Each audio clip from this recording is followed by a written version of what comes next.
ओम नमः सिद्धेभ्यः। ओम नमः सिद्धेभ्यः। ओम नमः सिद्धेभ्यः। मंगलम भगवान वीरो मंगलम गौतमो गणे मंगलम कुंद कुंदाद्यो जैन धर्मोस्तु मंगलम सर्वमंगल मांगल्यम सर्वकल्याणकारकम प्रधानम सर्वधर्माणां जैनम जयतु शासनम। अहिंसा परमो धर्म की महावीर भगवान की प्रातः स्मरणीय परम पूजाचार्य गुरुवर श्री विद्यासागर जी मुनि महाराज की जय। पूर्य परम पूज्य निर्यापक श्रमण मुनि श्री समय सागर जी महामुनि राज की, समस्त मुनि संघ की।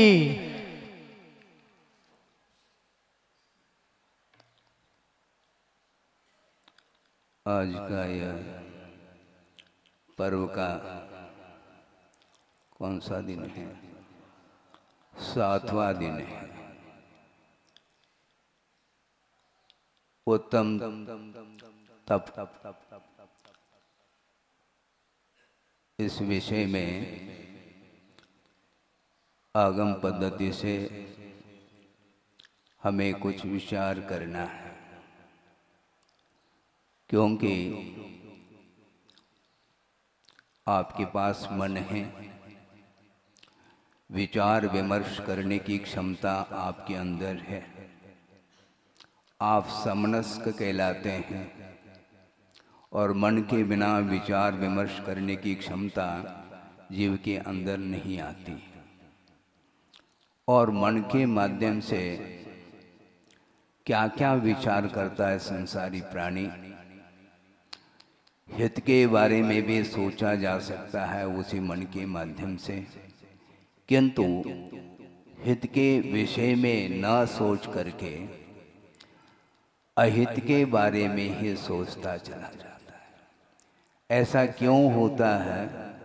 विवेक का अभाव होने के कारण हिताहित का बोध नहीं हो पाता, और जब तक हिताहित का विवेक जागृत नहीं होता तब तक क्या करने योग्य है, क्या नहीं करने योग्य है, क्या उचित है, क्या अनुचित है, कौन सा कार्य हमारे लिए हितकारी है, अहितकारी कौन सा कार्य है, हानि और लाभ का बोध उसे नहीं हो पाता।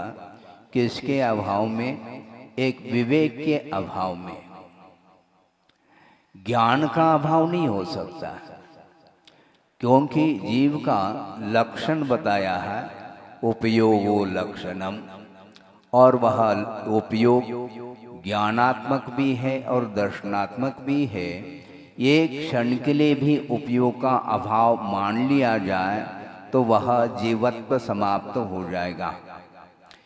किंतु आगमकार का ये कहना है ज्ञान का अभाव तो त्रिकाल असंभव है, ज्ञान का अभाव नहीं हो सकता, किंतु विवेक का अभाव होता आया है। ज्ञान के माध्यम से हमें मोक्ष नहीं मिलेगा, किंतु विवेक के माध्यम से ही, जैसा कि कल महाराज जी ने कहा था, भेद विज्ञान की आवश्यकता है।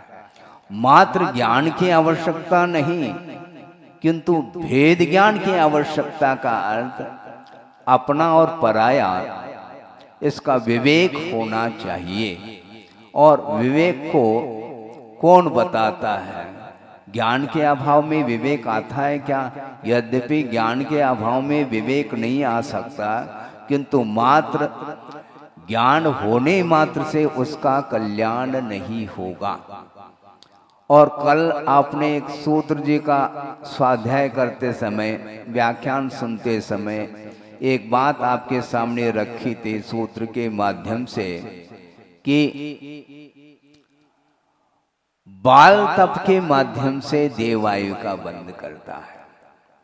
धीरे धीरे भूमिका बन रही है आगम के माध्यम से। तप तो करता है संसारी प्राणी, और उस तप के माध्यम से देव पर्याय को भी उपलब्ध कर लेता है, किंतु, किंतु का अर्थ क्या? तप तो किया महाराज, फिर किंतु क्यों लगा रहे हैं? इसलिए लगाया जा रहा है बाल तप। बाल अर्थात बालक का तप नहीं, अज्ञानी का जो तप है वह स्वर्ग को प्राप्त करा सकता है, किंतु मुक्ति प्राप्त करने के लिए इच्छा निरोध तप ऐसा कहा है। इच्छाओं का निरोध जब तक आप नहीं करोगे तब तक आप कई कई बार बल्कि अनंत बार भी स्वर्ग के सुख को उपलब्ध कर लो, किंतु वह बाल तप के माध्यम से ही किया गया है।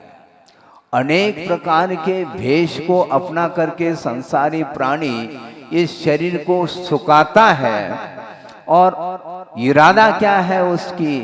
मुझे स्वर्ग को प्राप्त करना है। और ये भी बोलते हैं आप लोग, मरे बिना स्वर्ग नहीं मिलता। बिल्कुल ठीक है, मरे बिना स्वर्ग मिलता नहीं, और वह शरीर को कृश करता चला जा रहा है, और उद्देश्य क्या है उसका? एकमात्र भौतिक वस्तु को उपलब्ध करने का भाव भीतर भरा हुआ है। वस्तुतः बहुत आगम ऐसा एक एक कली को खोल करके रख देता है, कली कली खोलता है, एक एक नस पकड़ में आ जाता है। किसके लिए? गुरु हमारे एक एक नब्ज को पकड़ते हैं। हाँ, हमारे अंदर कौन कौन से भाव आ रहे हैं, ये सारा सारा परिज्ञान उन्हें इसलिए है क्योंकि निरंतर वस्तु तत्व का चिंतन उनका चलता रहता है, और जगत के बारे में भी विशेष खास तौर से वो चिंतन निरंतर करते रहते हैं। इसलिए जगत का स्वरूप उन्हें ज्ञात होने के कारण प्रत्येक प्राणी के अंदर कौन कौन से परिणाम प्रति समय उत्पन्न होते रहते हैं, वह सारा सारा उन्हें ज्ञान रहता है। इसलिए वो उपदेश देना पसंद नहीं करते। धीरे धीरे मैं आ रहा हूं कि एक साधारण व्यक्ति को सामने रख करके मैं विषय रखना नहीं चाहता, किंतु आदर्श के रूप में तीर्थंकर को सामने रख करके हमें कुछ विचार करना है, क्योंकि आज उत्तम तप का दिन है। तीर्थंकर बने नहीं, तीर्थंकर बनेंगे, और उनको स्वयंभू कहा है क्या? नहीं, स्वयंभू स्तोत्र पढ़ते हैं, वो वहीं से प्रारंभ होता है। स्वयं भुआ भूत हितेन भूतले, ऐसा बोलते हैं। स्वयंभू का अर्थ ये है बिना किसी के उपदेश को सुने, बिना किसी गुरु का आलम्बन लिए मोक्ष पथ पर आरूढ़ होकर के जिन्हें केवल ज्ञान उत्पन्न हुआ है, उनको स्वयंभू की संज्ञा आचार्यों ने दी है। स्वयं भवति इति स्वयं भुवः, जो स्वयं होता है किसी का आश्रय नहीं लेता। किसका आश्रय लेता है? मात्र आत्मा का आश्रय लेता है, और मोक्ष पर वह आरूढ़ हो जाता है। लेकिन ये ध्यान रखो कि जिस प्रकार सम्यक दर्शन एक नैसर्गिक होता है और एक अधिगमज होता है, जिसका अर्थ आपने प्रथम अध्याय में पढ़ा है कि परोपदेश पूर्वकम यत् सम्यक दर्शनम उत्पद्यते तत्तु अधिगमजम, जो दूसरे के उपदेश के माध्यम से सम्यक को उपलब्ध कर लेता है उसका नाम अधिगम सम्यक दर्शन बोलते हैं। और बिना किसी उपदेश के आधार लिए परोपदेश मंत्रेण, बिना परोपदेश के अन्य निमित्तों के माध्यम से सम्यक की उत्पत्ति होती है, जिसको नैसर्गिक सम्यक दर्शन बोलते हैं।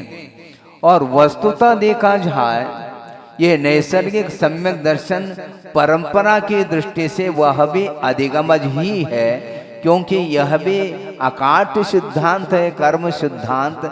सम्यक को प्राप्त करने के लिए 5 प्रकार की लब्धियों को प्राप्त करना होता है, जिसमें कि एक देशना लब्धि आती है। देशना लब्धि का अर्थ दूसरे के उपदेश को सुनने की क्षमता जिसके अंदर आ जाती है, उसको देशना लब्धि बोलते हैं, जिसके माध्यम से सम्यक दर्शन का लाभ होता है।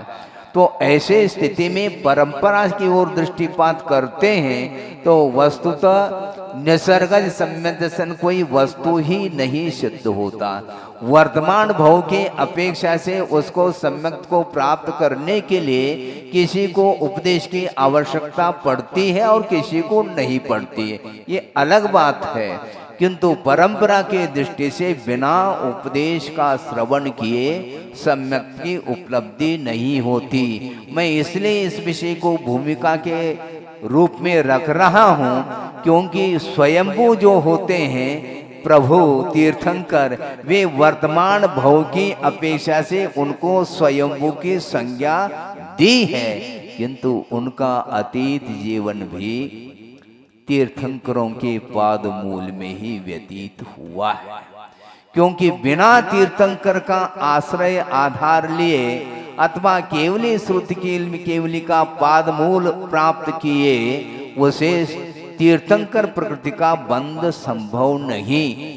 षोडश कारण भावनाओं के माध्यम से ही तीर्थंकर प्रकृति का बंध होता है, किंतु षोडश कारण भावना भाते हुए भी जितनी मात्रा में विशुद्धि बढ़नी चाहिए वह विशुद्धि नहीं बढ़ पा रही है। इसलिए आचार्य कहते हैं यद्यपि षोडश कारण भावनाओं के माध्यम से ही तीर्थंकर प्रकृति का बंध होता है, किंतु सानिध्य जो है वह सन्निधान तीर्थंकर अथवा केवली श्रुति केवली का सन्निधान आवश्यक है। उस रेंज में पहुंचने के उपरांत ही हमारे भीतर उस प्रकार की निर्मलता और उज्ज्वलता या विशुद्धि प्राप्त होती है, जिसके माध्यम से तीर्थंकर प्रकृति का बंध होता है।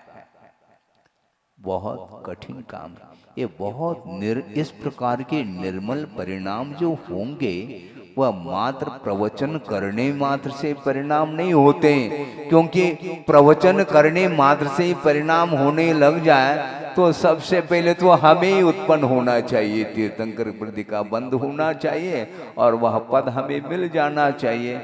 पद मिलता नहीं, पद जो हासिल होता है वह भीतरी साधना के माध्यम से ही वह हासिल होता है।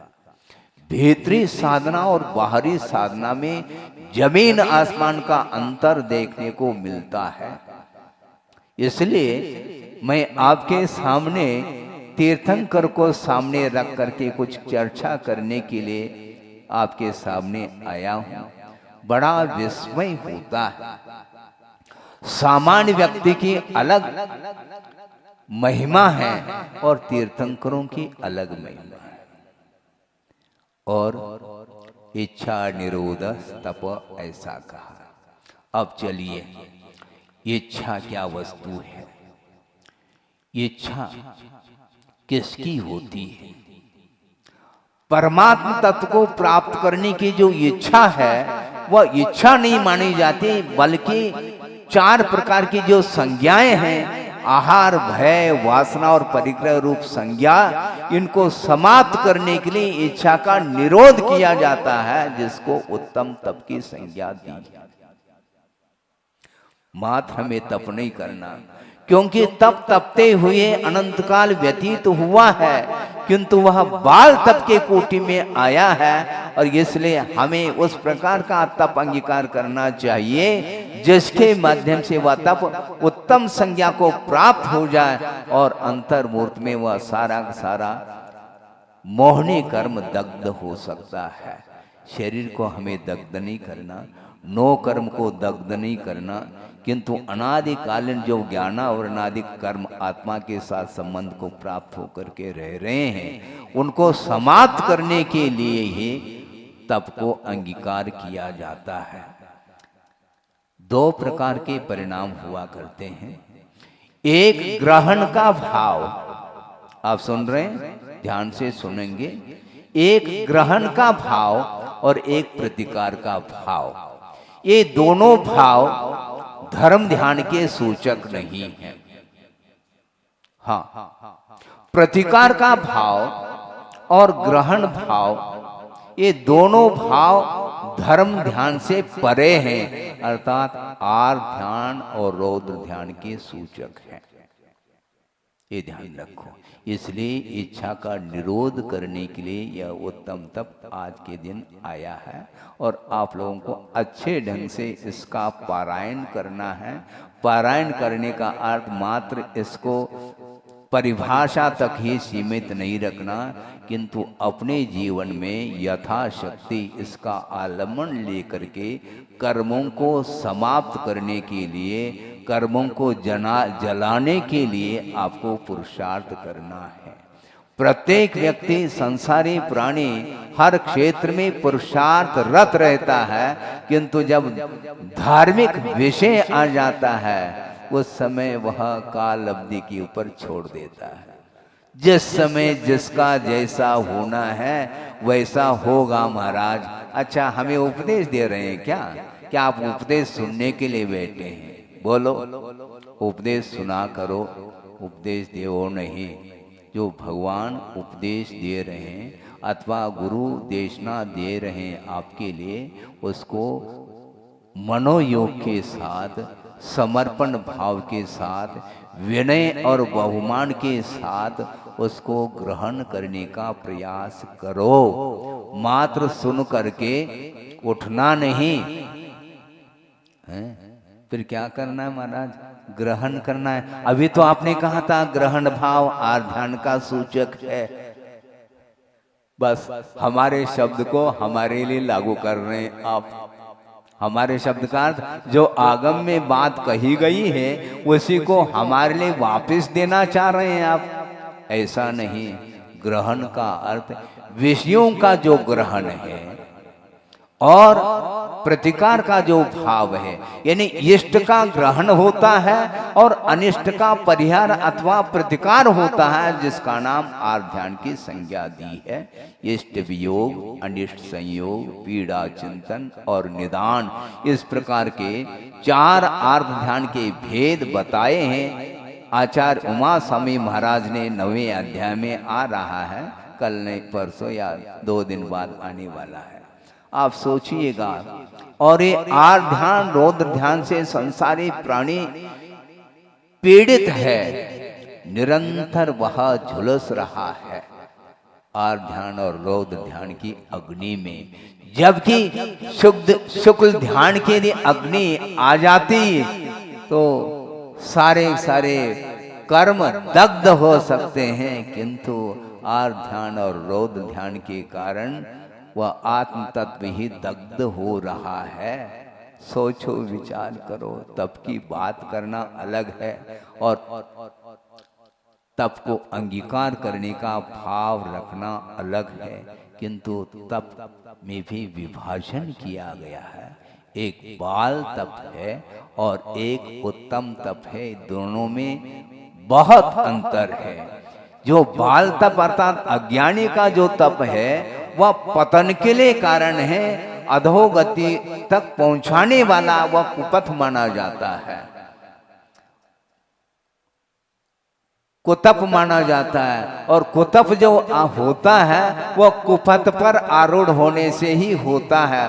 उन्मार्ग पर जिसकी दृष्टि चली जाती है, उन्मार्ग पर आरूढ़ होना चाहता है, तो वह मोक्ष की राह को नहीं पकड़ रहा है, किंतु संसार मार्ग पर ही वह चल रहा है, बल्कि उसकी यात्रा नहीं हो रही है। अब ये ध्यान रखे, यात्रा मोक्ष की हुआ करती है और परिभ्रमण जो होता है वह संसार का होता है। इसलिए संसारी प्राणी परिभ्रमण कर रहा है, उसको यात्रा, मोक्ष की यात्रा संभव नहीं है। मोक्ष मार्ग की चर्चा करना, मोक्ष की चर्चा करना, ये 7 तत्वों के बारे में डीपली अध्ययन करना, ये अलग वस्तु है। किंतु अध्ययन करने के उपरांत ज्ञान तो प्राप्त हो सकता है, किंतु ज्ञान के द्वारा मुक्ति नहीं मिलेगी, किंतु विवेक के माध्यम से ही मुक्ति मिलने वाली है। और जिसके अंदर विवेक जागृत नहीं है तो वह इच्छा को बढ़ाता चला जाता है और उसके कारण उसका पतन अनिवार्य है, ऐसा गुरुओं का कहना है, मैं नहीं कह रहा हूँ। हाँ, मैं कहाँ तक कह सकता हूँ, कहने की योग्यता मेरे अंदर है कहाँ। और दूसरी बात यह है कि हम दूसरे को समझाना चाहते हैं, किंतु स्वयं को समझ में आ रहा है क्या नहीं, ये थोड़ा शांति से ठंडे दिमाग से सोचने की आवश्यकता है। नियमावली की बात है, काफी समय हो गया है, सन 97 की बात हो सकती है, 96 की बात। और आचार्य महाराज गुजरात की यात्रा करते करते नेमावर लौट करके आए थे और वहाँ पर गर्मी के दिन में, जहाँ तक मार्च का मास होगा, 29 आरिकाएं दीक्षा उन्होंने दी थी। वह दृश्य भी हमें देखने को मिला। और उन 9 दीक्षित आरिकाओं के लिए कुछ बिंदु आगम के आधार से वो दे रहे थे और बगल में मैं बैठा था, क्योंकि बीच में बैठना हमारे लिए उपदेश था ही नहीं। ये उनके लिए कुछ साधना के तौर पर कुछ बिंदु दे रहे थे और एक बिंदु मेरे कान में भी आ गई। वो बिंदु ये है, ये प्रासंगिक है कि इच्छा का निरोध।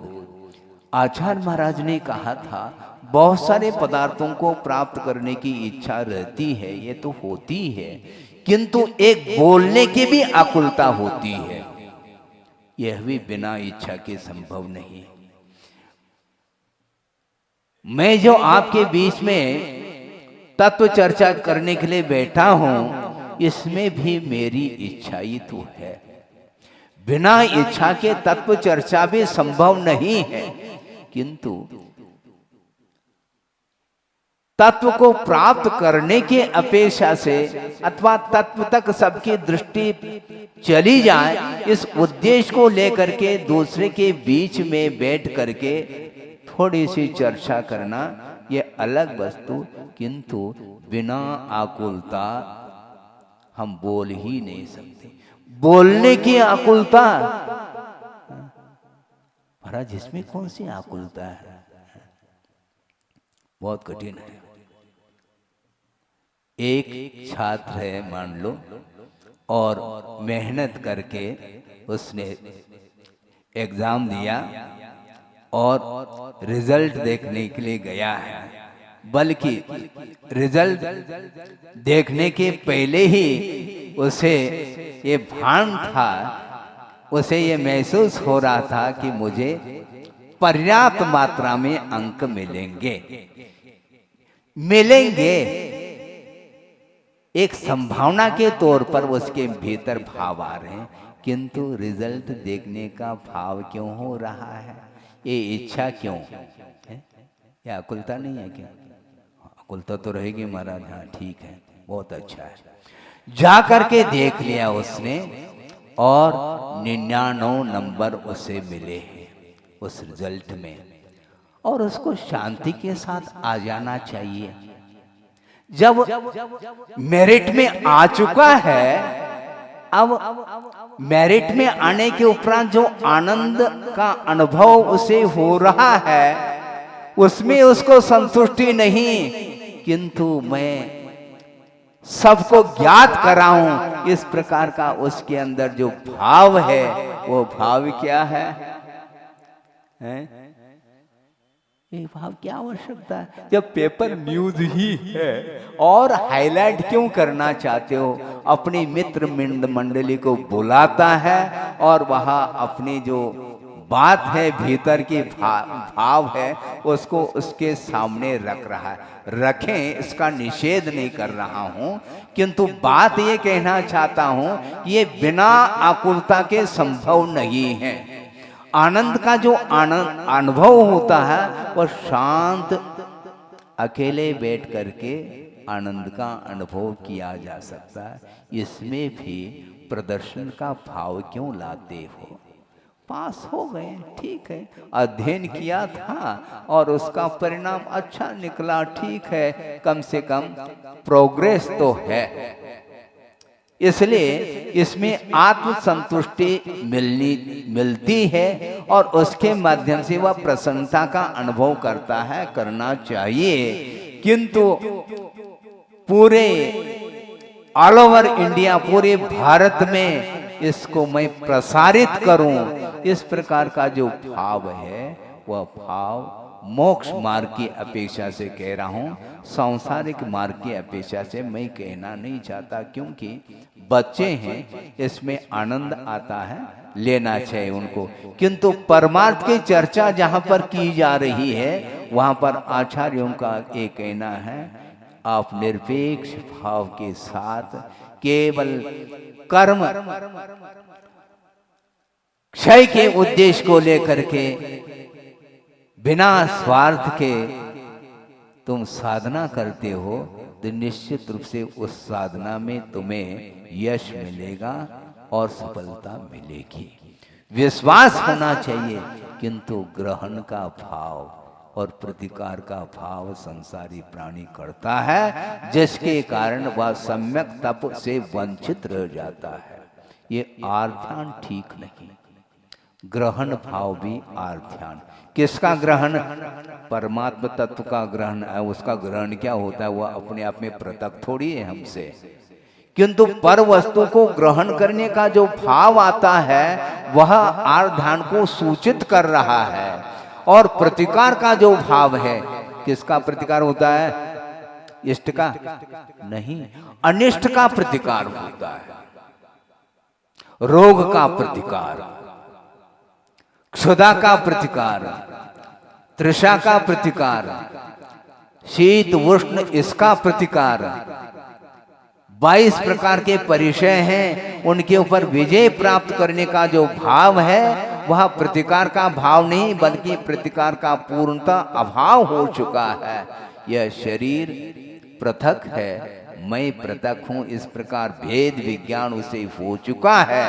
इसलिए वह सोचता है मैं किसी भी प्रकार से प्रतिकार का भाव नहीं करूंगा। ये बात अलग है। सहनन नहीं होने के कारण यथाशक्ति तप करने के लिए आगम की आज्ञा है, किंतु आचार्य कहते हैं यथाशक्ति तप करो, किंतु जो अंतरंग तप है उस तप को भूलना नहीं चाहिए। और अंतरंग तप की विकास के लिए यथाशक्ति तप करो, कोई बाधा नहीं। एक प्रसंग आपके सामने रख रहा हूं कि शुद्धि कर रहे थे आचार्य महाराज और संघ सहित, और शुद्धि करने के उपरांत आहार के लिए निकलना है। उस समय उनके मुख से एक शब्द निकला जो प्रासंगिक है। उन्होंने भीतर से संघ को देखते हुए उन्होंने कहा कि देखो कितनी विडंबना है कि वर्तमान में ये पंचम कलिकाल चल रहा है। चतुर्थ काल में साधना करने वाले जो साधक हुआ करते थे वे एक एक पक्ष, एक एक मास, 4-4 मास, 6-6 मास तक उपवास करके और भयानक भीषण वन में जाकर के एकाकी होकर के तप करते थे। और आज हमें प्रतिदिन उठना पड़ रहा है। सुन रहे हैं आप? हाँ, प्रतिदिन उठना पड़ रहा है। उठने की इच्छा नहीं, किंतु आचार्य महाराज ने ये कहा उठो, कोई बाधा नहीं, किंतु मन से नहीं उठना। सुना आपने? वो भीतर से कह रहे थे मन से नहीं उठना, केवल तन से उठना। क्योंकि इसी को बोलते हैं इच्छा निरोध स्तपा। इच्छा का निरोध करो। चतुस्संज्ञा ज्वरा तुरा ऐसा कहा। शाश्वत स्वज्ञान विमुखा सागारा विषयोन्मुखा अनाद्य विद्या दोषोथ ऐसा कहा। अनादिकालीन ये जो मोह की परंपरा चल रही है उसके माध्यम से दोष उत्पन्न हो रहे हैं। आत्म तत्व मलिनता का अनुभव कर रहा है और उसके कारण 4 प्रकार के संज्ञा रूपी ज्वर से पीड़ित है। कौन? सागारा विषयोन्मुखा, यानी गृहस्थ निरंतर उन संज्ञाओं के कारण वह पीड़ा का अनुभव कर रहा है। कभी आहार संज्ञा में डूब जाता है, कभी भय सताता है उसके लिए, कभी वासना में डूब जाता है और कभी मूर्छा परिग्रह ये संज्ञा लगी हुई है। अनंतकालीन ये संज्ञाएं हैं, इनको समाप्त करने के लिए उत्तम तप आया है। तप करना और उसमें भी उत्तम तप करना बहुत कठिन है बंधुओं, बहुत कठिन है। देखो विचार करो कि तीर्थंकर जिन्हें दीक्षित होते ही मात्र केवल ज्ञान को छोड़ करके सारी रिद्धियों से वह संपन्न होते हैं, किंतु अखंड मौन लेकर के साधना में लीन हो जाते हैं। इसको बोलते हैं इच्छा निरोध स्तपा। अब सोचो विचार करो, मात्र केवल ज्ञान को छोड़ करके सारी रिद्धियां उन्हें प्राप्त हो गए, इसके उपरांत भी उसका रस उन्हें 1% भी नहीं आ रहा है, क्योंकि रिद्धि सिद्धि से कोई प्रयोजन नहीं। रत्नत्रय से हमें प्रयोजन है, क्योंकि मुक्ति के लिए रिद्धियां कारण नहीं, किंतु मुक्ति के लिए मोक्ष मार्ग कारण है ऐसा कहा। और रत्नत्रय का लाभ जैसे हो जाता है, उसको जो संतुष्टि मिलती है, आत्म संतुष्टि और जो प्रसन्नता का अनुभव करते हैं, उसका हम व्याख्यान अपने शब्दों में नहीं कर पाएंगे। यहाँ तक कि गणधर परमेष्टि भी उस तप का वर्णन करने में अपने आप को अक्षम पाते हैं। इस प्रकार का वह तप कौन कर रहे हैं? तीर्थंकर कर रहे हैं, जिनका वर्धमान चारित्र है, निरंतर चारित्र में विकास हो रहा है। मात्र परिभाषा तक सीमित नहीं उनका तप, प्रैक्टिकल धर्म की आराधना इसी को बोलते हैं, प्रयोगात्मक धर्म। और गुरुदेव का कहना है कि भैया थोड़ा सा समय मिला है, प्रयोग के लिए लगाओ। मात्र थ्योरी करते चले जाओगे तो काम चलने वाला नहीं, क्योंकि बहुत सारे कलाएं प्राप्त हो सकती हैं। कलाएं क्या, सारे रिद्धियों से संपन्न होने के उपरांत उनके पास ऐसी कौन सी कला रह गई जो प्राप्त करने के उनके अंदर लालसा उत्पन्न होती हो? संभव नहीं। एक ही भावना है, एक ही लक्ष्य है। कौन सा लक्ष्य?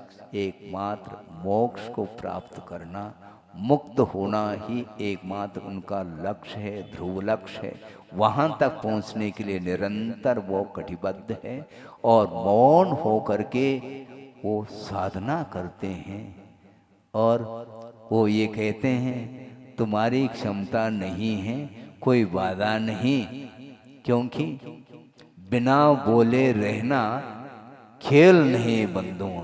बहुत जल्दी भीतर आकुल व्याकुल परिणाम होते हैं। अपने मन को हल्का करने के लिए भी वह दूसरे का आलम्बन लेता है और 4 मिनट के लिए चर्चा करके वह अपने आप को हल्का महसूस करता है।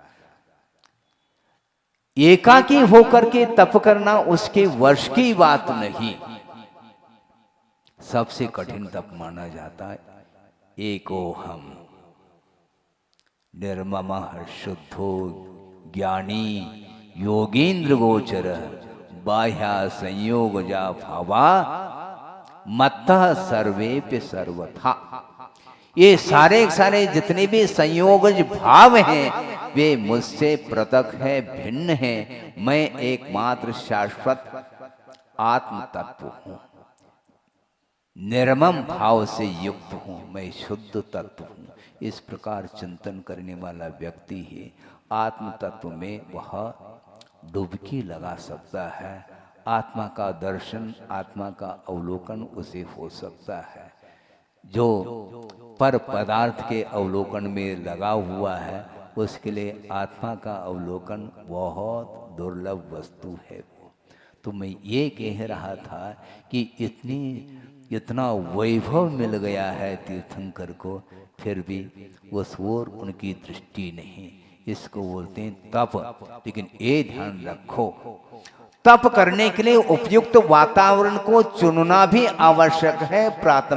प्राथमिक भूमिका में, प्रारंभिक भूमिका में, जहां कहीं भी बैठ करके हम आत्मा का ध्यान कर लें, हम तप कर लें, संभव नहीं है। मुझे बार बार विकल्प होता था मन में कि बड़ा विस्मय होता है, तीर्थंकर उसी भाव में जिन्हें केवल ज्ञान उत्पन्न होना है और अकाल मरण नहीं होना, क्योंकि 6-6 महीने के उपरांत आहार लेते हैं तो अकाल, इसके बावजूद भी अकाल मरण नहीं होना है।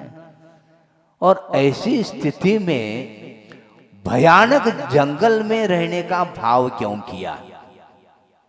भवने वनेवा कहीं भी रह जाते हैं आप, तभी तो करना है और क्या करना है। लेकिन उनका कहना है मात्र दर्पण, अपने बर्तन को नहीं तपाना, मुझे दूध को तपाना है। ये ध्यान रखो, ये शरीर भर को नहीं तपाना, किंतु कर्मों को समाप्त करने के लिए उपयुक्त क्षेत्र की बड़ी आवश्यकता है। इसलिए दीक्षा के पूर्व में जिस हवेली में उनका जीवन व्यतीत हो रहा था, 83 लाख पूर्व तक उन्होंने व्यतीत किया है। कहाँ पर? हवेली में वैभव के साथ व्यतीत किया है। अब उसके संस्कार, जो घनिष्ठ संस्कार है, वैश्विक संस्कार, उनको समाप्त करने के लिए मुझे इस हवेली के बाहर निकलना परम अनिवार्य है। इस प्रकार मन में भाव आ गया और निकल पड़े। और भगवान के माता पिता रो रहे हैं, हाँ तुम रो, इसी का नाम संसार का स्वरूप यही है, ये जगत का स्वरूप है। पर वस्तु के, इष्ट वस्तु के वियोग में वह हाय हाय करता है और वह रुदन मचाता है। किंतु ये पर वस्तु है जिसको हमने अज्ञान दशा में उसको ग्रहण किया था, और आर ध्यान के साथ ही वस्तु का ग्रहण होता है, पर वस्तु का ग्रहण। और जो अनिष्ट पदार्थ है उसके प्रतिकार के लिए भी वह आर ध्यान करता है। करता क्या नहीं? करता है। इष्ट वियोग, अनिष्ट संयोग, कांटा गड़ गया उसका प्रतिकार निकालने का, और अच्छी वस्तु को प्राप्त करना है, उसके लिए ग्रहण भाव है। होता क्या नहीं?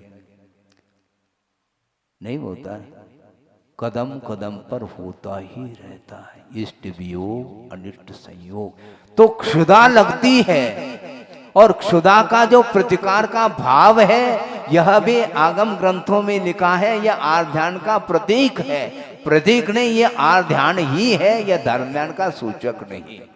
और श्रमण लोग भी आहार लेने के लिए आपके आंगन में आते हैं, और सामान्य श्रमण भी ही नहीं, किंतु जिन्हें केवल ज्ञान होना है उसी भव में, और वे होनहार तीर्थंकर जो श्रमण पद को अंगीकार किया है और 6-6 महीने तक उपवास करने की क्षमता उनके अंदर है, इतने दीर्घ काल तक तप करने की क्षमता रखने वाले भी प्रतिकार का भाव उनके अंदर आ जाता है। और 6 महीने व्यतीत होने के उपरांत आहार चर्या के लिए वो निकले हैं। क्यों? क्षुधा। अभी तक क्षुधा नहीं लगी थी क्या? क्षुधा तो लगी थी, किंतु क्षुधा परिचय के ऊपर विजय प्राप्त किया था, इसलिए क्षुधा को भूल गया था।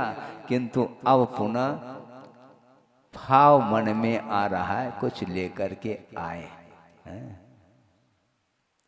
देह चिंता च मध्यमा, अभी तक तो उत्तमा आत्मचिंता, आत्मा की चिंता करते हुए, आत्म ध्यान करते हुए इतना दीर्घ काल व्यतीत किया, इसके उपरांत पुनः जो है शरीर के कारण वह भाव उस ओर हो आता है और क्षुधा लगती है तो क्षुधा के प्रशमन के लिए आहार के लिए उठते हैं। इसका नाम धर्म ध्यान नहीं। ये बात अलग है कि आहार लेने का भाव जो उनके अंदर आया वह धर्म ध्यान करने के उद्देश्य को लेकर के ही आहार लेने का भाव जागृत हुआ, इसलिए धर्म ध्यान करने की दृष्टि से आहार ध्यान हुआ है, ये ध्यान रखना। इसलिए गृहस्थ का आर्ध ध्यान और श्रमण का जो आर्ध ध्यान है वह जमीन आसमान को अंतर को लेकर के है, ऐसा ये विषय चल रहा है।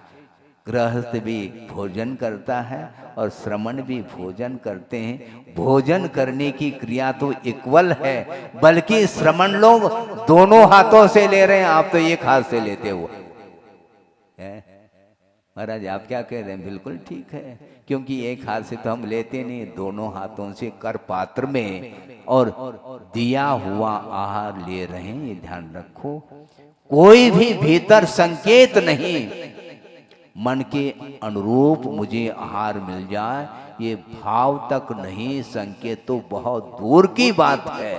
इसको बोलते हैं संग वृत्ति। दाहड़ता नहीं संग, ये नरसिंह है, दहाड़ने का नाम सिंह वृत्ति नहीं। दयनीयता का अभाव सो सिंह वृत्ति है, दीनता नहीं। ये जनलिंग है, ये गौरव है। एक एक ग्रास के लिए हम झुकते चले जाए, किसी के चरणों में संभव नहीं। विधि के अनुरूप यदि आहार मिलता है तो लेंगे, नहीं मिलता है तो पुनः 6 महीने के लिए वह उपवास लेकर के बैठ सकते हैं और बैठते हैं। 6 महीने तक अनशन तप करने के उपरांत भी चारित्र के पालन करने के लिए शरीर एक माध्यम है और उसके लिए थोड़ा सा आगम के अनुरूप पेट्रोल अर्थात आहार लेने के लिए आए हैं गृहस्थ के पास, श्रावक के पास। किंतु उद्देश्य उनका इतना पवित्र है कि आहार लेते समय भी मूलाचार खुला हुआ है, ये ध्यान रखो।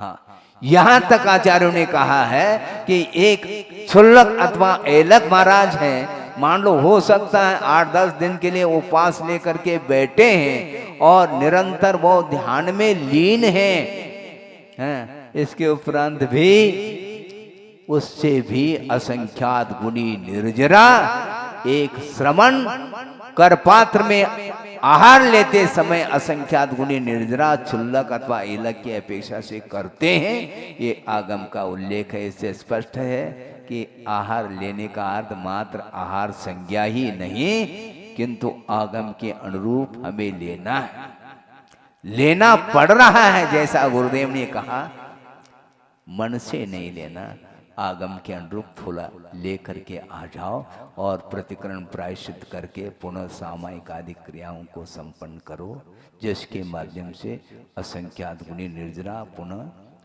होती चली जाएगी। तो निर्जरा की ओर जिसकी दृष्टि जाती है उसी का वह तप उत्तम तप की कोटि में आता है। मात्र व्याख्यान करने मात्र से वह उत्तम तप की कोटि में नहीं आ सकता। ये व्याख्यान करना बहुत आसान है, क्योंकि क्षोभम है, ज्ञान का अर्जन कर लिया है और एक कला आ गई है और कला के माध्यम से वह दूसरे को आकर्षित कर सकता है। इसमें क्या दो मत है, कोई दो राय नहीं है। किंतु आचार्य कहते हैं वारस विहीन तवसा नियान रहियस निजरा होदे वैराग्य भावना दो निरहंकारस नानिस। ज्ञानी की निर्जरा होती है, वह ज्ञानी कौन है? अहंकार से रहित है और निदान अर्थात भोगों की आकांक्षा से जो रहित होता है वह वैराग्य भावना के माध्यम से 12 प्रकार के तप के माध्यम से वह कर्मों की निर्जरा करने में वर्त हो जाता है, उसको ज्ञानी बोलते हैं। और आजकल ज्ञानी घर घर मिल रहे हैं। हाँ, ज्ञान थोड़ा अध्ययन किया नहीं, ज्ञानी हो गए वो है, क्योंकि जो ज्ञान को धारण करता है वह ज्ञानी। इसका नाम ज्ञानी नहीं, किंतु जिसके अंदर निरहिता आ चुकी है, भोगों की आकांक्षा से वह कोसों दूर हैं और अहंकार से भी दूर हैं, वो ज्ञानी माने जाते हैं। मात्र पढ़े लिखे होने से वह ज्ञानी नहीं हो सकता। और कर्मों की निर्जरा की बात है, और वह कर्म निर्जरा जो है वह अकाम निर्जरा की बात नहीं, किंतु अपनी इच्छा से इंद्रियों को रोकने के लिए वह तप कर रहा है। इच्छा को रोकने के लिए जो तप किया जा रहा है उसके माध्यम से वह संवर पूर्वक निर्जरा निरंतर बनी रहती है। इसको निर्जना बोलते हैं। किधर दृष्टि जा रही संसारी प्राणी की, बहुत कठिन काम है। एक आपके सामने प्रसंग छोटा सा रख रहा हूँ, अभी समय है काफी, क्योंकि तप करने के लिए बैठे हैं। थोड़ा ज्यादा तप हो जाए तो एकदम थोड़ी के शरीर झुलस जाएगा और बिल्कुल ही समाप्त हो जाएगा, ऐसा है नहीं। एक प्रसंग है, एक महात्मा है, साधु जी है, और जिसके बदन पर गेरुआ रंग का वस्त्र है और हाथ में रुद्राक्ष की माला ले रखी है, और ईश्वर की उपासना करने के लिए वह कटिबद्ध है। लेकिन वह साधु जी कौन साधु है, क्या है, अपने आप खुल जाएगा, क्योंकि हमें बाल तप से ऊपर उठना है। अज्ञानी का जो तप है वह कर्म निर्जरा के लिए कारण नहीं, प्रत्युत कर्म बंद के लिए कारण है, यह कहा गया है।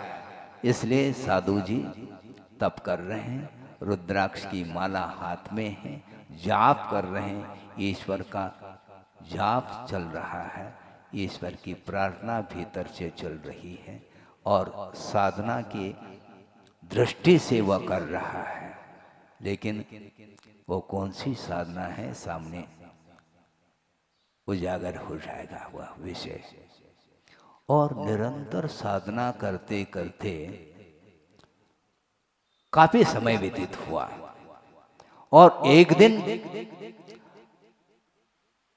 साधना के कुछ फल देखने को मिल रहे हैं उनको। कौन से फल हैं? तोड़ना चाहो?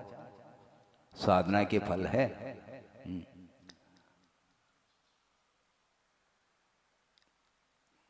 क्या हो गया? साधना करते करते साधना के फल कुछ दिखाई दे रहे हैं। हुआ क्या, ये तो बताओ महाराज। और कुछ नहीं, सडनली अकस्मात आसमान में घटाएं छा गई और वर्षा प्रारंभ हो गई। और उसके मन में, उस साधु जी के मन में आ गया, संतोष के लगी लहर आ रही है। हाँ, हमने जिस उद्देश्य को लेकर के साधना प्रारंभ की थी, लगभग उसमें मुझे सफलता मिलने को है, क्योंकि वर्षा चालू हो गई। अकस्मात घटाएं अकस्मात छा गई। उसके पहले तो वह आकाश स्वच्छ था, और सडनली बिल्कुल मौसम विभाग भी फेल हो गया, वर्षा चालू हो गई। और जैसे उस साधु जी की दृष्टि आसमान की ओर चली गई, सारे सारे बादल फट गए और वर्षा शांत हो गई, और पुनः पूर्ववत आसमान स्वच्छ हो गया। अब पुनः विश्वास हो गया उस साधु जी को, हाँ बिल्कुल ठीक है, और देखता हूँ थोड़ी बहुत और साधना करके क्या क्या फल मिलता है। और वह पुनः एक सुदूर वृक्ष खड़ा है, और उसके नीचे छाया में बैठ करके और रुद्राक्ष की माला लेकर के और जाप प्रारंभ करते हैं। और प्रारंभ करते हैं, इतने में ही उस वृक्ष के टहनी पर एक कबूतर बैठा था। उसने साधु जी के पीठ पर बीट कर ली। उसने जो ही बीट कर ली, और भीतर से क्रोध तो है, उन्होंने, कौन है ये, यहाँ पर कोई व्यक्तित्व है नहीं। और जो ही वृक्ष की टहनी को और दृष्टि चली जाती है तो वह कबूतर भस्म हो जाता है। आहा, अब जो है बिल्कुल ठीक है, साधना में मैं मेरिट में आ चुका हूं। अब इसमें ज्यादा परीक्षा, अब ज्यादा ध्यान और जाप करने की कोई आवश्यकता नहीं। अब उसके अंदर अहंकार जागृत हुआ और इसको बोलते हैं कुतब। आगे अभी कहानी पूरी नहीं हुई, ध्यान रखो, सुनते रहो थोड़ी बहुत। और वह प्रचार प्रसार करने के लिए चल पड़ा। अब दुनिया को चमत्कृत करना है और चमत्कार के माध्यम से प्रभावित करना चाह रहा है। और वह निकल पड़ा। ये इस प्रकार की साधना की चर्चा मैं घर घर जाकर के करूँगा, तो लोग जो है एकत्रित होंगे और उनके माध्यम से मुझे ख्याति मिलेगी। ख्याति को प्राकृत में खाई कहा, ये ध्यान रखो। खाई अर्थात ख्याति। ख्याति पूजा लाभ के लिए वह घर घर जा रहा है, अपने साधना को प्रचारित करने के लिए, उजागर करने के लिए। और एक व्यक्ति के बीच में अपनी साधना की बात कही और एक व्यक्ति ने सुन लिया, उसके चर्चा को सुन ली। उन्होंने कहा हाँ ये कोई बड़ी बात थोड़ी। हाँ? इस प्रकार के साधना तो अपने यहाँ घर घर में, घर गृहस्थी में रहने वाले लोग करते हैं। इस प्रकार की साधना है, एक बहुत बड़ी साधना नहीं है आपकी। और पुनः उन शब्दों को सुन करके भीतर उत्तेजना आ रही। अच्छा ऐसी बात है, इस प्रकार के लोग हैं। हाँ हाँ, तुम समझ क्या रहे हो अपने आप को, साधु जी हैं, फिर भी इससे भी बड़ी साधना करने वाले हैं। घर में बैठे बैठे आप तो मौन रह करके, एकाकी हो करके तप कर रहे हैं, कष्ट भोग रहे हो, किंतु यहाँ पर आम आदमी की बात है, घर में बैठे बैठे इस प्रकार की साधना आप देख सकते हैं। तो उन्होंने सोचा वाकई में देखना चाहिए कौन सी साधना है। और एक व्यक्ति के घर में जा करके खड़ा हुआ, घर में आता, घर के अंदर ने आंगन में, और आंगन में खड़े हो करके भिक्षाम देहि, भिक्षा देव ऐसा बोल रहा है। और अंदर आवाज पहुंच गई और वह कह रही है, अर्थात महिला है, वो कह रही है हाँ साधु जी मैं आ रही हूं, थोड़ा सा ठहर जाइए। साधु जी कहते ठहरने का अर्थ क्या? हाँ हाँ थोड़े व्यस्त हूं, थोड़ा विलंब हो सकता है। विलंब ठीक नहीं है, तुम जानती हो मुझे। हाँ हाँ आपको मैं अच्छे ढंग से जानती हूं, लेकिन ये ध्यान रखो मैं कबूतर नहीं हूं। हाँ सुन रहे हैं आप, मैं कबूतर नहीं हूं। जबकि कबूतर की ओर दृष्टिपात करने से कबूतर भस्म हो गया था, इसी प्रकार हमें तुम देख लोगे तो मैं भस्म हो जाऊंगी, ऐसा नहीं, ध्यान रखो। इस प्रकार करने से उसको और उत्तेजना आ रही है और वह क्रुद्ध हो रहा है, जाकर के देखना चाहिए। और सीधा जाकर के देखा तो वो दंग रह गया। क्या हो गया? हुआ कुछ नहीं। वो महिला जो है एक हाथ से मूसल से धान कूट रही थी और अपने पति के लिए कुछ सामान देने हेतु पहुंच गई थी। और जिस स्थिति में मूसल को छोड़ा था वह मूसल हवा में है। और उस साधु जी ने देखा, विस्मित हो गया, ये क्या बात है। और वह बाहर आ गई बाद में और विलंब हो गया। साधु जी क्षमा करना, पति जी के लिए कुछ सामान आवश्यक था और उनके लिए कुछ उनकी सेवा में मैं व्यस्त थी, इसलिए आपको भिक्षा देने के लिए विलंब हो गया। उन्होंने कहा, साधु जी ने, इसको देख करके मुझे विस्मय हो रहा है कि सालों लग गए मुझे साधना करते करते और थोड़ी सी साधना में सफलता मिली और अहंकार जागृत हुआ, किंतु तुम्हारी साधना तो अद्भुत है। क्यों? इसी को बोलते ये सतीत्व की साधना है। सतीत्व समझते हैं आप, पतिव्रता जिसको बोलते हैं, ये सतीत्व की साधना के कारण वह मूसल हवा में खड़ा है, इसको बोलते हैं साधना। और बाकी सब साधना तो वह बाल तप के अंतर्गत आता है।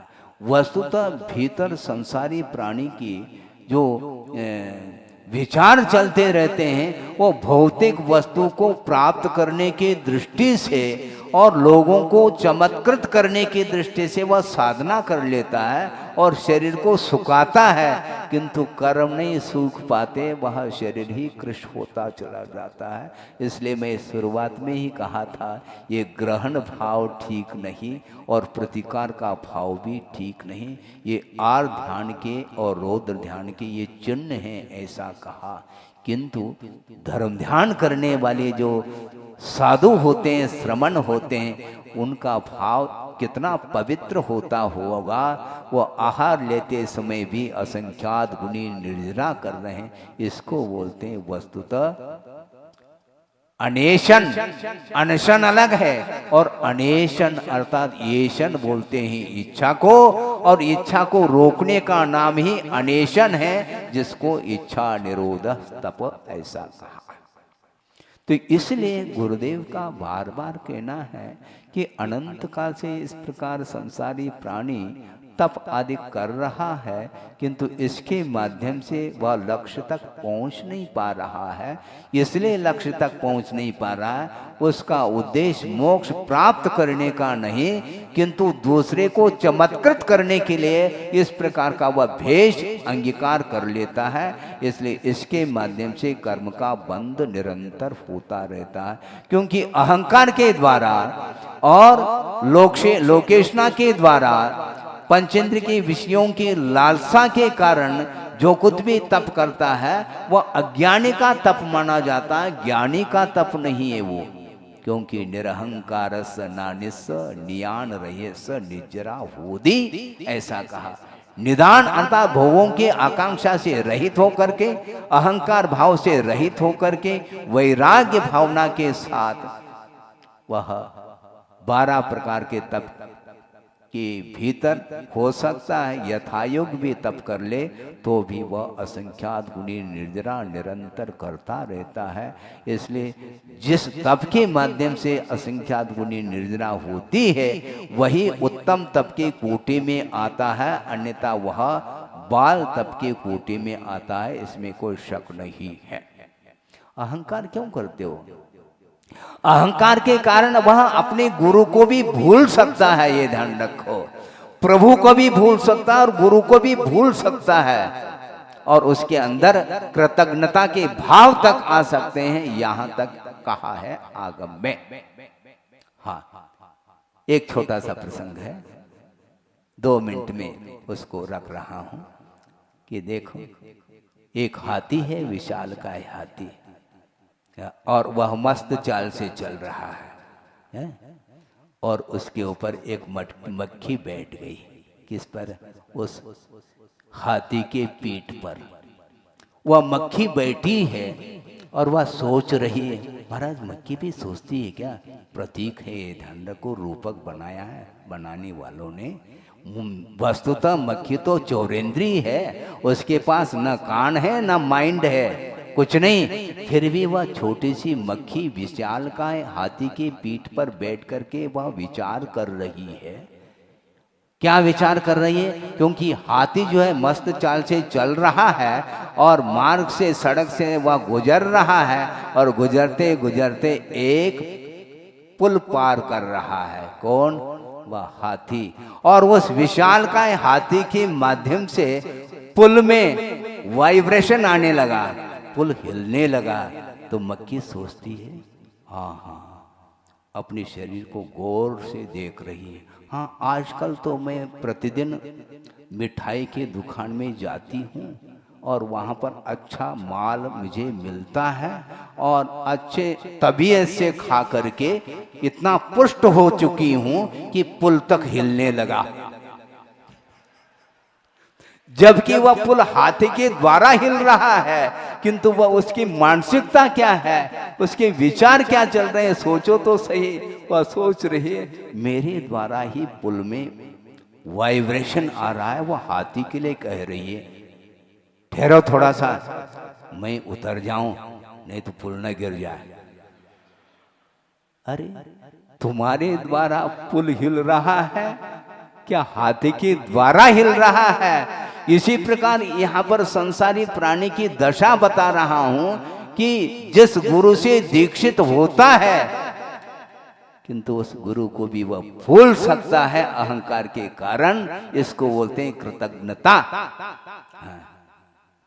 गुरु ने सिखाया, पढ़ाया, लिखाया, संस्कार दे, दीक्षित किया और सारे सारे मोक्ष मार्ग संबंधी, परमार्थ संबंधी संस्कार देने के उपरांत भी वह ख्याति का भाव जिस समय जागृत होता है, वह गुरु को भी साइड कर देता है। और मेरे बराबर दुनिया में कोई भी तपस्वी नहीं, मेरे बराबर कोई भी दुनिया में ज्ञानी नहीं, मेरे बराबर किसी के अंदर कलाएं नहीं, सारी सारी कलाएं मेरे अंदर आई है। इस प्रकार का अहंकार भाव रखता है, उसके लिए आचार्य कहते हैं वह अज्ञानी है, ज्ञानी नहीं। और उस यहाँ पर ज्ञानी की चर्चा चल रही है जो निरहंकार भाव के साथ विषयों की इच्छा के बिना यदि वह तप को अंगीकार करता है, वैराग्य भावना के साथ उसकी निर्जरा होती है। इस प्रकार अहंकार में चोर होने वाला जो साधक भी क्यों न हो, वह साधक नहीं, किंतु वह एकमात्र साधक का भेष अपनाया है। किंतु वह भेष जिस प्रकार एक साधु जी की कथा आपके सामने रखी, एकमात्र रुद्राक्ष की माला जप रहा है और भीतर वही चमत्कार दिखाने का भाव उसके अंदर है। इस प्रकार के तप के माध्यम से कर्मों की निर्जरा नहीं होती, किंतु कर्मों का बंध होता है। इसलिए हमें तप करना है। क्या करना है? थोड़ा सा और ले लें, 2-5 मिनट ले लो महाराज। हाँ ले रहा हूँ, क्योंकि तप के प्रति उत्साह आपका ज्यादा दिख रहा है। एक और प्रसंग आपके सामने रख करके इस विषय को बहुत संक्षेप करके पूर्ण करना चाह रहा हूँ कि वस्तुतः संसारी प्राणी अपने आप को क्या क्या टाइटल देता है, भगवान ही मालिक है। ये आदत है इसकी, और अनंतकालीन ये संस्कार होने के कारण ही उसकी दृष्टि बहिर्दृष्टि हो रही है, अंतरंग दृष्टि भीतर उसकी दृष्टि जा ही नहीं रही। और एक दार्शनिक व्यक्ति है, विद्वान है, हाँ, फिलॉसफी जिसको बोलते हैं आप, हाँ, दार्शनिकता उसके अंदर आई है। और दार्शनिक ही नहीं, साहित्यिक छटा भी उसके अंदर है, और अध्यात्म संबंधी भी अनुभव उसके अंदर है। अनुभव का अर्थ केवल पढ़ाई की अपेक्षा से कह रहा हूं। दार्शनिक है, साहित्यिक है, और अनेक प्रकार के और जितने भी भिन्न भिन्न विषय संबंधी ज्ञान वो रखता है, पारंगत है, सभी विषयों में निष्णांत है। और एक दिन उसके अंदर भाव जागृत हो गया। कौन सा? वही प्रचार का जमाना ही है, प्रचार का। और वह सोचता है अपनी मित्र मंडली के साथ यहाँ तक चर्चा कर रहा है कि इस प्रकार हमने जो हासिल किया है, ज्ञान का अर्जन किया है, इसका चारों ओर प्रभाव पड़ना चाहिए। यहाँ तक कि मात्र इस कंट्री में नहीं, इस देश में नहीं, किंतु अदर कंट्री में जाकर के भी इस ज्ञान का प्रचार प्रसार होना चाहिए। इस भाव को लेकर के वह चल पड़ता है। कहाँ? देशांतर की ओर। और वह अपनी मित्र मंडली साथियों के साथ जा रहा है। जलयान से यात्रा चल रही, जहाज में बैठा है और चारों ओर समुद्र दिखाई दे रहा है। 1 दिन, 2 दिन, 3 दिन हो गए उस समुद्र में यात्रा करते हुए, और सुदूर देखता है तो एक द्वीप दिखाई दे रहा है, जिसको टापू बोलते हैं आप। हाँ, वहाँ पर कोई न कोई व्यक्ति होंगे, उनके लिए भी यह विद्या, यह ज्ञान देना चाहिए। और जा करके देखता है, यहाँ पर कोई दिख ही नहीं रहा, द्वीप तो है किंतु कोई व्यक्ति दिखाई नहीं दे रहा है। और दूर देखता है तो 3 वृद्ध चले आ रहे हैं। 3 वृद्ध हैं, वो चले आ रहे हैं, जिनकी दाढ़ी बड़ी हुई है, सफ़ेद बाल हो चुके हैं, क्योंकि साधना करते करते काफ़ी समय उन्होंने गुजार किया है। और सारे सारे बाल, सिर के भी बाल सफ़ेदी को लिए हुए हैं, और वृद्ध हो चुके हैं, उनका शरीर कृश हो चुका है।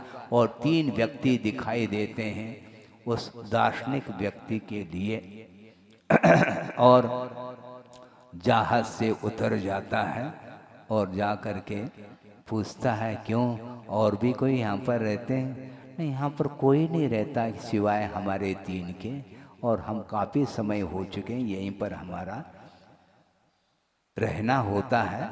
और हम प्रभु की प्रार्थना करते हैं और प्रभु की आराधना करते हुए, उपासना करते हुए जीवन व्यतीत करते हैं, और कोई मेरे साथ नहीं है। अच्छा, तुम क्या करते हो? कितना समय हुआ? काफ़ी समय हुआ।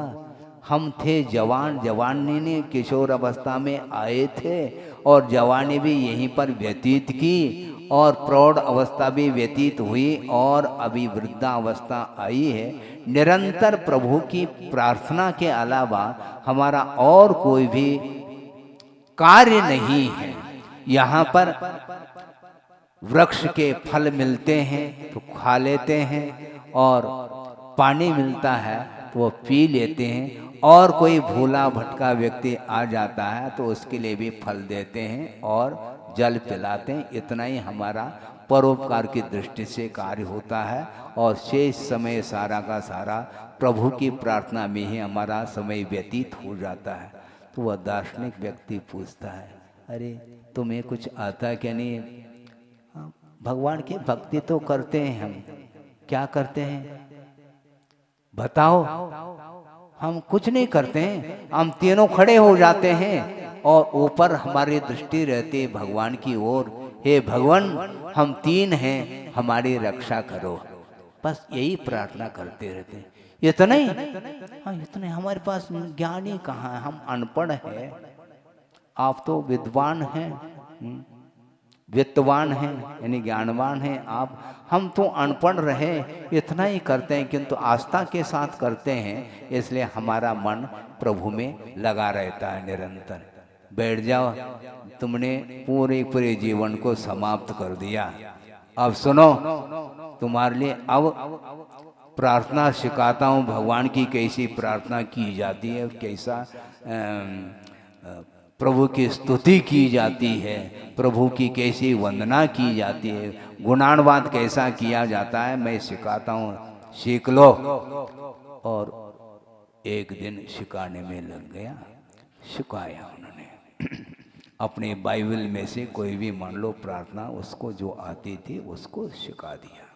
सिखाने के उपरांत अब अपने साथियों के साथ वह वापस जहाँ से यात्रा हुई थी वहीं तक जाने के लिए यात्रा प्रारंभ होती है। और 1 दिन 2 दिन और समुद्री यात्रा तय कर रहा है। और एक बार पुनः मुड़ करके साथियों ने देखा और एक विचित्र दृश्य देखने को मिला। एक काला काला धब्बा धब्बा जैसा देखने को उसको मिला। ये काला काला क्या धब्बा है? पहला छोटा सा था, अब वह बड़ा दिख रहा है। अरे एक नहीं 3-3 धब्बे दिख रहे हैं। क्या बात है? इधर से तो अपन आए हैं, उधर तो कोई द्वीप तो दिखा नहीं हमें 1 दिन पूर्व में, क्योंकि जो जहाँ पर बूढ़े वृद्ध लोग रहते थे वह द्वीप तो काफी पीछे छूट चुका है। यहाँ पर तो कोई द्वीप दृष्टिगत नहीं हो रहा है, लेकिन 3-3 धब्बे दिख रहे हैं और वह बड़े हो रहे हैं आकार में। कुछ न कुछ आश्चर्य है यहाँ पर। और एक व्यक्ति ने कहा ये 3-3 धब्बे हो करके भी ये हमारी ओर बढ़ते चले जा रहे हैं, क्या बात है। तो जो दार्शनिक विद्वान था, हो सकता है समुद्र है, सागर है, ये समुद्री पशु हो सकते हैं, समुद्री जीव जंतु हो सकते हैं। इतने में उनके साथियों में से एक व्यक्ति ने कहा कि पंडित जी महोदय, ये समुद्री पशु नहीं किंतु ये वही 3 वृद्ध हैं जो दौड़े आ रहे हैं समुद्र में। अच्छा, समुद्र को रोक दो, अपने जहाज को रोक दो, ऐसा पंडित जी ने कहा। जहाज को रोक दिया गया और सीधा सीधा चले आ रहे हैं वो समुद्र को पार करते हुए, और आ गए और सीधा सीधा जहाज के सामने खड़े हो गए। और जिन्होंने प्रार्थना सिखाई थी उनके सामने हाथ जोड़ करके खड़े हो गए 3 वृद्ध बूढ़े, और ये प्रार्थना की, निवेदन किया कि आपने बहुत कृपा की थी आपने, और 1-2 दिन लग गए थे आपको प्रार्थना सिखाने में, किंतु हम तो अनपढ़ ठहरे, हमें कुछ आता है नहीं, और उस प्रार्थना को हम भूल गए हैं। पुनः उसी प्रार्थना को सिखाने का कष्ट करें, कृपा करें। इस प्रकार वो 3 वृद्ध जो महात्मा के रूप में थे वो बोल रहे हैं। तो विद्वान बोल रहे हैं, दार्शनिक विद्वान थे, उन्होंने बोला अरे प्रार्थना भूल गए, कोई बाधा नहीं, किंतु चले कैसे आ गए तुम लोग? तीनों अपार जल राशि है, समुद्र है, और समुद्र में दौड़ते चले आ रहे हैं, डूबे क्यों नहीं? इसमें कोई बड़ी बात नहीं है पंडित जी, इसमें कोई बड़ी बात नहीं, क्योंकि साधना के माध्यम से ये क्षमता आ जाती है। और भगवान को याद किया, भगवान हम प्रार्थना भूल गए हैं, और जिन्होंने प्रार्थना सिखाई थी और वहां पर हम पहुंच जाए और पुनः जो है प्रार्थना सीख करके आ जाए, इतनी ही हमारी प्रार्थना है। इस प्रकार कहने से भगवान प्रसन्न हुए और उन्होंने आशीर्वाद दिया है, और उनकी वंदना करके हमने भाव किया, हे भगवान मैं प्रार्थना सीखने के लिए जा रहा हूँ और मेरे पास नौका है ही नहीं, जहाज है नहीं, मैं जहाज के में बैठ करके यात्रा कर सकूं, इसलिए आप ऐसा आशीर्वाद दे दो कि मैं पार कर दूं समुद्र को। और उन्होंने प्रसन्न होकर के आशीर्वाद दिया और हम चले आ रहे हैं और आपके पास पहुंच गए हैं। तो वो विद्वान बोलते हैं बहुत विस्मय की बात है, कोई बाधा नहीं, आप जो पढ़े लिखे है नहीं ना, हाँ कोई बाधा नहीं, मैं ही पढ़े लिखा समझता था, मैं अंगूठा छाप निकला, क्योंकि मैं दुनिया को प्रार्थना सिखा रहा था, किंतु सही मायने में मैं प्रार्थना नहीं कर पाया अभी तक। और तुमने जो प्रार्थना सीखी थी, जो प्रभु की आराधना करते थे जिन शब्दों के माध्यम से, उन्हीं शब्दों के माध्यम से प्रभु की प्रार्थना करो, प्रभु की स्तुति करो, क्योंकि ईश्वर हृदय की आवाज सुनता है। क्या? ईश्वर हृदय की आवाज सुनता है, उन्हें शब्दों की कोई आवश्यकता नहीं पड़ती। इस प्रकार उस दार्शनिक विद्वान ने कहा। अर्थ कहने का यह है कि हम शाब्दिक ज्ञान के माध्यम से अपने आप को क्या समझते हैं, हम बैठे बैठे आसमान के तारे तोड़ने लग जाते हैं, किंतु वस्तुतः प्रभु की आराधना कैसे की जाती है, तप किस प्रकार किया जाता है, यह आगम के माध्यम से आप सीख सकते हैं। अच्छे ढंग से थोड़ा स्वाध्याय करना सीखो और मन लगा करके आगम का अध्ययन करके और अपने शक्ति के अनुरूप तप करना प्रारंभ करो और उत्तम तप के माध्यम से धीरे धीरे जीवन का विकास हो सकता है और एक समय आ सकता है कि आपके जीवन में भी श्रमण पद को अंगीकार करने की भावना जागृत हो सकती है और श्रमण पद को अंगीकार करके और उत्तम तप के माध्यम से महाव्रत के साथ सारे सारे कर्मों को दग्ध करके और अविनश्वर पद को प्राप्त कर सकें, इस प्रकार की भावना, पवित्र भावना जागृत करो और उसके माध्यम से अपने जीवन को उन्नत करने का पुरुषार्थ करो। अहिंसा परमो धर्म की जय। बोधि समाधि परिणाम शुद्धि स्वात्मोपलब्धि शिव शोक सिद्धि चिंतामणिम चिंतित वस्तुदाने त्वामंद मानस्य ममास्तु देवी। परम पूज्य आचार्य गुरुवर श्री विद्यासागर जी मुनि महाराज की